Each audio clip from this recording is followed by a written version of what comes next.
Welcome to Life Talk, our monthly podcast covering all things concerning the sanctity of life from conception to natural death. And I'm Bishop John Dolan, your host, of course, alongside Marina Salvador-Velasquez from the Office of Respect Life Ministries. We have a great treasure because we're welcoming Father Steve Lacroix, and he's the executive director of Andre House, and Father Bill Dorwart, both Holy Cross priests who help to run and foster the mission of the Andre House. So we're so very happy that you're here. Now, Andre House is a house of hospitality with a mission for serving the poor, those without shelter or resources, serving thousands of meals and providing showers and clean clothes and laundry facilities and more. And we're so very happy that you are with us here today. Thanks so much for having us. So tell us a little bit about this. Tell us, first of all, what are the Holy Cross Fathers? How would we know you? How would we be able to identify you?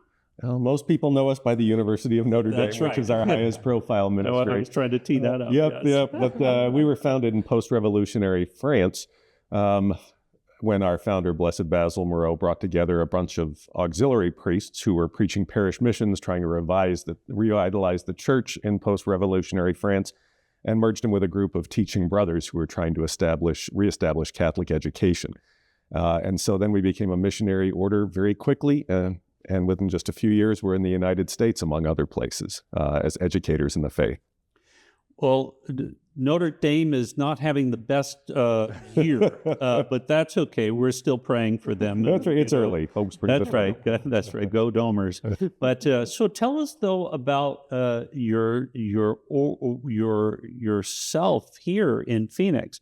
How is it that you landed here? Do you know any of the history of the Holy Cross Fathers here? Well, maybe Father Bill, you might know that. Well, we had Bourgade High School here.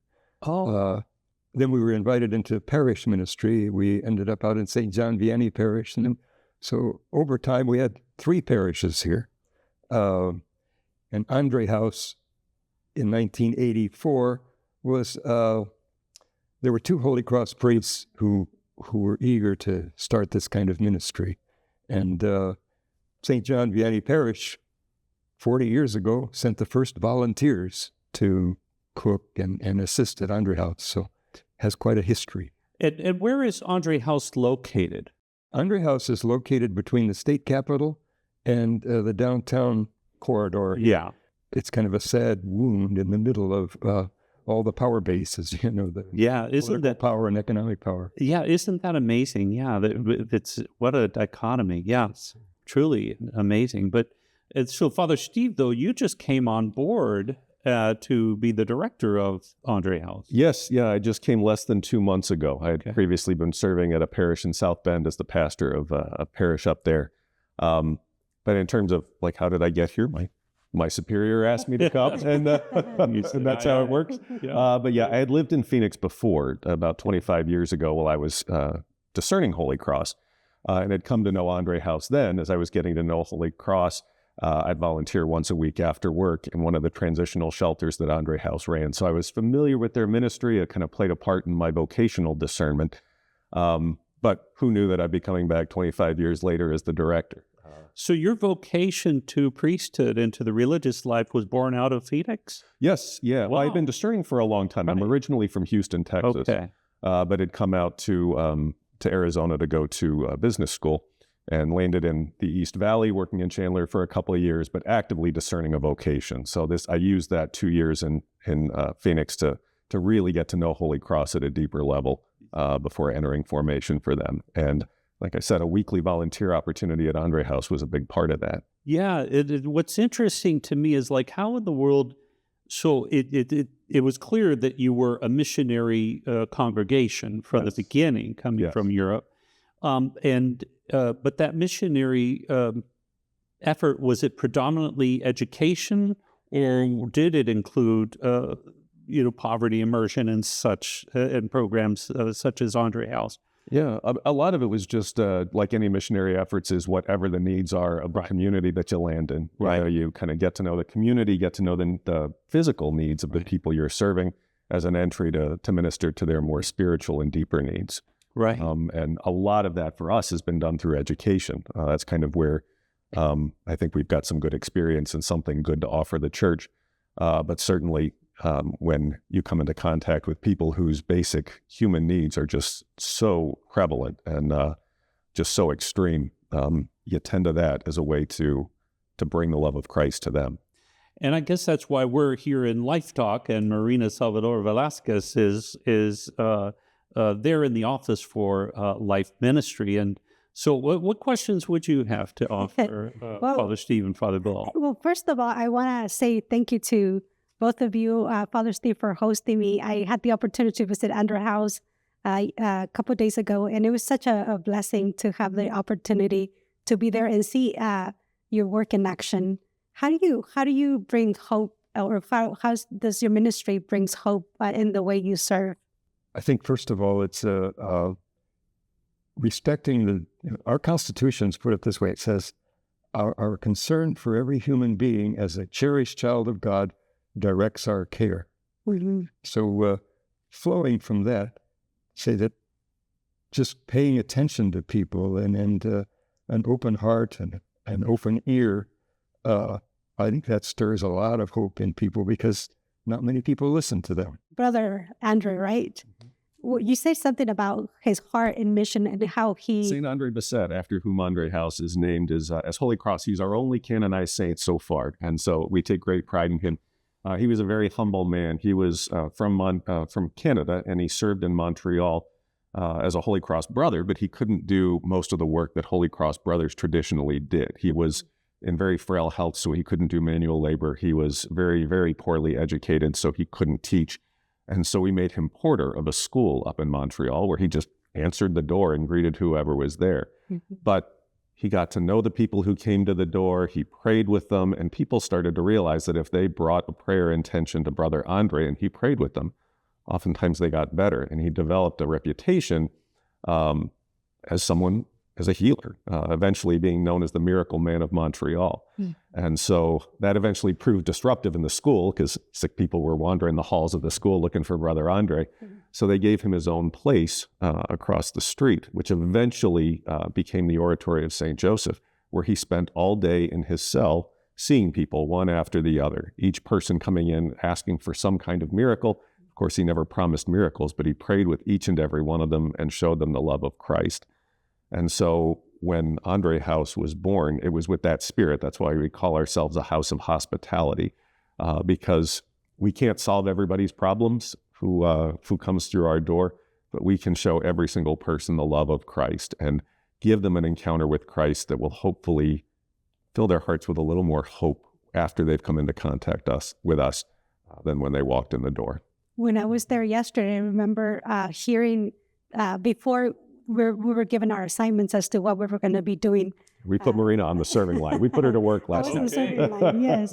We served, was it about over almost 600 plates, right? Yeah, it was about 600 meals served last night. It was beautiful to see so many faces, and they said something along, some of these people may never been given a smile today, or probably never, no one ever said, welcome or good morning or have a good day or God bless you. And it was beautiful to have that encounter with each of them, to recognize their dignity and recognize who they are, and that everyone is unique, right? And their inalienable intrinsic dignity is recognized and elevated. So it was such a wonderful opportunity to be there. And the volunteers very joyful. And some of them have been there for more than 30, 40 years, right? Yes.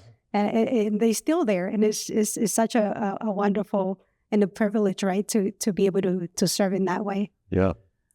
I know that there are a number of houses or programs kind of within your area in the general facility, and I forget what's the name of that location where they have the multiple full service of human care. We're right across the street from what's called the Keys to Change campus. Which houses several different entities that offer different services. And so we work closely with all of the organizations within Keys to Change so that we can not be redundant, so that we can make sure we fill gaps and just work together to try and lift people out of homelessness. So how does that intersect, say, like with St. Vincent de Paul? I mean, they have a campus there as well, correct? Yes. Apart from their main campus, but so there's feeding and certainly that's what St. Vincent de Paul does too. But what would be, say, the difference, but also in what way do you intersect? Yeah, so we try and cooperate with all the partner agencies. So with St. Vincent de Paul, for instance, they serve breakfast and lunch and we serve dinner. And then on the night that we're closed on Fridays, they take up Friday dinner service. They don't serve breakfast on the weekend, so we serve breakfast Saturday and Sunday. So we try and make sure and coordinate so that there's no gap in services when we take the time that we need to. Well, I've been to St. Vincent de Paul, and I've even helped make their pizzas. Nice. But that's on Friday night, so I'm going to have to come. Do you make anything, or do you find everything ready to deliver? You have some cooks on staff. You're ready to do turkey, Bishop? Okay, all right. Well, very good. We like Marina said, we have a very dedicated group of volunteers, and it takes anywhere from 25 to 40 volunteers a night because we prepare everything fresh. We have the same 6 meals that we've been serving for who knows how long, but we make everything from scratch. We try and use a lot of vegetables and give our guests some nutritious food. And so for 5 o'clock dinner service, we'll have volunteers coming all throughout the day for food prep. And if you walk in there at any day at like 3:30 in the afternoon, you'll see a room full of volunteers chopping vegetables, preparing everything so that it's ready for our guests at 5. That's great. And Father Bill, how long have you been involved in Andre House? 3 times. Okay. First experience was in the 80s when it started, and our volunteers came from St. John Vianney. And then when I was working in initial formation work, we would send novices and seminarians for some experience here. And then in 2017, I came to work here full time. But then they took me away 4 years later to do initial formation work again. Okay. And so now I've returned after doing that for 4 years. They were looking for someone to join Father Steve, and I said, I'm happy to return. Well, the first time I heard of Andre House was when I was in San Diego, and a good friend of mine, Father Brent Kruger, who went there to San Diego to visit his parents and to care for his parents and to accompany his parents, I guess. So we kind of, hate to say, but we kind of grabbed him from you guys. But anyway, but he was involved in Andre House, and he spoke very highly of it as a great operation. One of the things that we've been talking about here in this diocese is, as we're moving in this pastoral plan leading up to the wonderful feast of Our Lady Guadalupe, the 500th anniversary of Our Lady Guadalupe, where we've been focusing on kind of that whole concept of evangelization and the missionary spirit that should be owned by all people, that they need to take ownership of the Great Commission, right? Go and make disciples. And discipleship is more than just information stuff. So, like, I think a lot of people would think of the Holy Cross Fathers as primarily educators. And that is certainly a big piece of it, and especially in Notre Dame. But even in Notre Dame, there's more than just education. And the thing that we've been trying to address is, especially as we're looking at sacraments and so on, that we need to move not away from information-based missionary work, but to forming the whole person, and then transformation. And I think that's where Andre House, they're not just telling people, how to live, but they're helping them to transform their lives. And I think that's just a great thing. But tell us a little bit about that concept of the transformation that you've seen and witnessed at Andre House. I think in a couple of avenues around that. One would be, I remember a young fellow who was in the drug world and very troubled. And 3 years later, I was in the airport, and he came up and said that Andre House had changed his life. And he had a job at the airport, and he was just kind of radiant. Oh. So that would be one example. Another is just the other day, there were 2 senior citizens chopping vegetables. And I said, well, how did you end up doing this? And they said, well, our 2 sons were at Brophy, and they had to do some service. And we joined them, and we've been here ever since. Our 2 sons are married and have their own children now, and so we've been doing this on their behalf. So that kind of that's fantastic transformation. That's fantastic. Yeah, I love that first story. So you're saying that man is working now at the airport? At the airport. Fantastic. That's great. And if you didn't have that place of hospitality, where would that person be? Yeah, good question. This is great. What do you? I know you're still a newcomer here, but your question made me think of one of the most famous quotes attributed to our founder, Father Moreau, that his philosophy of Christian education was that the mind will not be educated at the expense of the heart. And so while we're forming useful citizens for the world, we're ultimately forming citizens for heaven. And so true education, true Christian education is the search for truth, which is the search for Christ. And it is a process of formation. Yeah.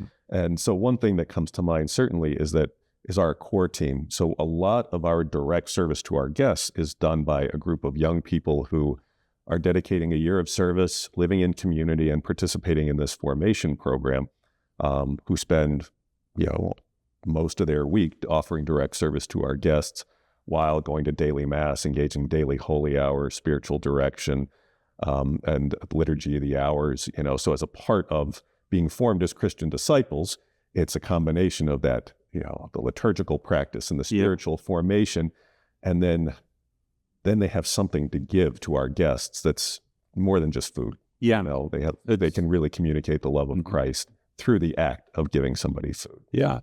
Well, where are they living? So tell us more about that. Yeah, they have a couple of houses in the neighborhood. Okay. Slightly removed from Andre House, but they're in the neighborhood.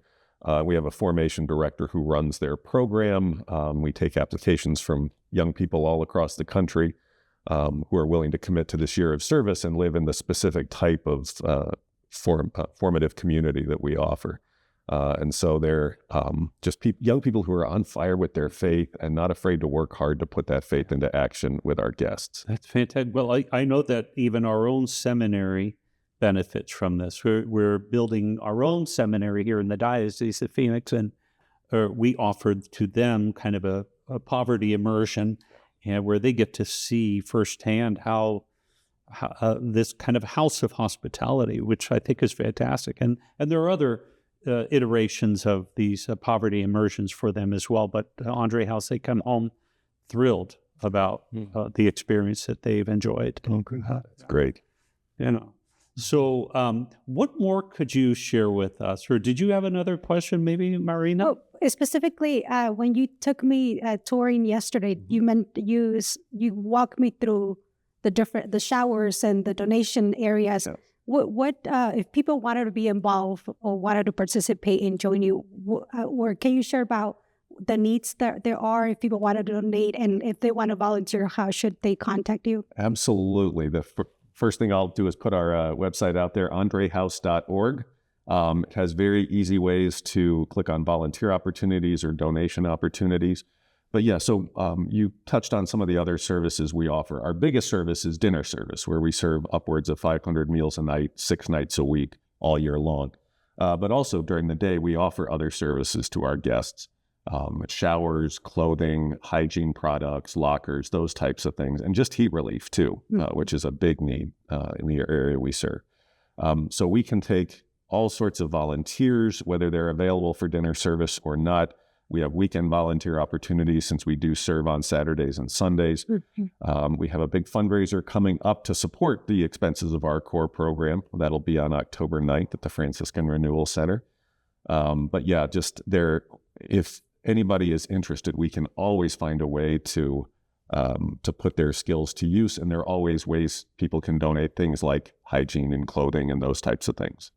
And they can find all of that at andrehouse.com. .org. Yeah, I don't think there are any comms anymore. andrehouse.org. Yes. Yeah. And so I'm so grateful. I'm so grateful that the two of you are here and that you shared with us a little bit of the Holy Cross Fathers and then also Andre House, and also, most importantly, how people can get involved. I'm grateful for your time today and for all the ways you serve this community. And thank you for joining us today for Life Talk. Please like, subscribe, and send us your ideas in the comments section for future episodes. And have a blessed day.